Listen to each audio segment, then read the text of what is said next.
ನಮ್ಮ ಭಾರತ ದೇಶ ಸಂವಿಧಾನಕ್ಕೆ ಒಂದು ಸಲ್ಯೂಟು, ನಮಸ್ಕಾರ.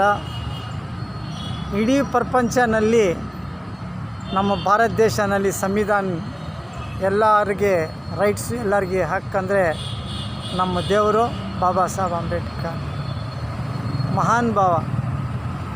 ಅದು ನೋಡಿ, ಇಡೀ ಪ್ರಪಂಚನಲ್ಲಿ ನಮ್ಮ ಭಾರತ ದೇಶದಲ್ಲಿನೇ ಹುಟ್ಟಿದ್ದಾರೆ ಮಹಾನ್ ಭಾವ. ಎಂಥ ಸಂವಿಧಾನ, ಎಂಥ ಅನುಕೂಲ, ಸ್ವತಂತ್ರ ಭಾರತ ದೇಶಕ್ಕೆ ಎಂಥ ಒಂದು ಕೊಡುಗೆ ಕೊಟ್ಟಿದ್ದಾರೆ. ಇಂಥ ಮಹಾನ್ ಭಾವಗೆ ಎಷ್ಟು ಸರ್ತಿ ತಿಳ್ಕೊಂಡ್ರೇನು ಕಮ್ಮಿನೇ. ಒಬ್ಬರ ಮನಸ್ಸು ನೋವಿಲ್ಲ, ಅದು ಕಾನೂನು ಮಾಡಿದಾರಂದರೆ ನಮ್ಮ ಶಿಲ್ಪಿ ಬಾಬಾ ಸಾಹೇಬ್ ಅಂಬೇಡ್ಕರ್ ಸಾಹೇಬರು.